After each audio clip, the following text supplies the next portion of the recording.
I was asked to explain a little bit more why I say that the idea of cause and effect is a theory, specifically a commenter saying, oh, it's a law, not a theory. No, it's a theory. Everything is a theory. Okay? If you think something is a law, that's a theory that you think that. Okay, so um, for a skeptic, if it seemed confusing that it's a theory, then they would know that they just have to wrap their head around it. But I will tell you more what I mean. We know that there's continuity and consistency in the universe, and one thing seems to follow another, and if you do the same thing twice, you can get mostly the same results twice. This is the broad idea of cause and effect. It's all wrapped up in continuity, which is a funny thing, right? Because after discovering that particles and energy are discrete, then we don't have actual continuity. So laws of continuity are not quite correct. What we actually have is a discrete universe, seems like, and we have conservation of energy, which on the macroscopic scale leads to things like a law of continuity and cause and effect as we understand it. But let's consider another statement that I think is true and has been true for a long time. Everything is relative.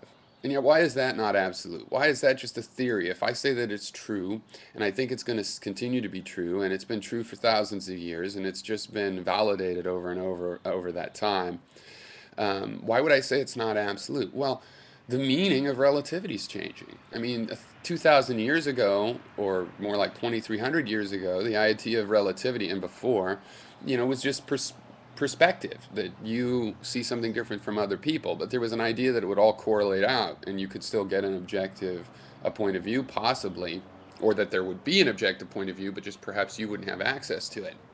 Okay. But then, thousands of years later, we had Galilean relativity and the idea that velocity is actually relative and there is no absolute velocity, which is strange. Okay, everything's still being relative, and we are learning more about what that means. Einstein comes along and, using Galilean relativity, just in thought experiments in his head, realized, well, then velocity couldn't be velocity couldn't be relative if you could tell what your speed was relative to the speed of light. And so if velocity is truly relative, you won't be able to tell if you're moving or not, then the speed of light has to always be the same. So he assumed that, and that turned out to be true, and it also turned out to have the weird ramification of that time, space, and mass dilate and change and warp based on relative velocities. Okay, and with cause and effect, it's a similar thing. What do you mean cause and effect? That's just three words, cause and effect. What do you mean? We don't all mean the same thing. Our understanding of what cause and effect means still has to change and adapt. And how do you know when it has to adapt? Well, our old traditional idea of cause and effect is pretty damn good. So it can last for thousands and thousands, maybe hundreds of thousands of years it's lasted. Okay. And when do you have to question that?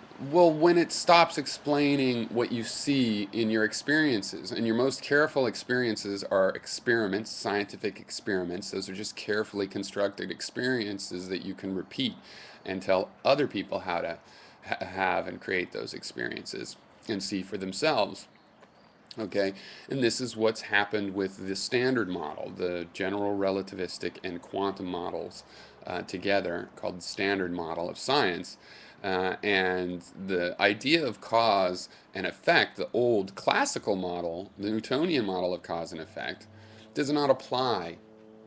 Uh, it just does not apply. But does that mean there's no causation? Like some people want to say, oh, quantum mechanics is acausal, or it can't be acausal, that's why we don't believe. Quantum mechanics is not acausal. Just because it is broken and proved insufficient, the previous idea of cause and effect, does not mean that it doesn't contain a idea of cause and effect. It does. It contains an updated idea of cause and effect. And the main difference is that one cause can have multiple effects. Okay, not infinitely any effect. If I flip a coin, it can't come up egg. It has to come up heads or tails or land on its side one in a million times. So it has a limited number of effects, of results, but they are limited. They're constrained, but there's more than one branch of an effect. That's the quantum model. Now, people like to say, well, that doesn't apply to us at our scale. Well, it does. You know, quantum mechanics applies at our scale. Sorry. You know, just like magnetism does, it might cancel out a lot if just left random, but you still can see the effects macroscopically. There's superconductance, there's uh, transparent objects like glass. There's all sorts of effects that are really only explained in terms of quantum mechanics, macroscopic effects. And obviously we can make more, right? Because we can set these phenomena up so that they add together rather than cancel out. But maybe, you know, maybe on the macroscopic level, our old version of cause and effect works pretty well, except for, oh, wait, these philosophical questions of self and will, they are in conflict with cause and effect.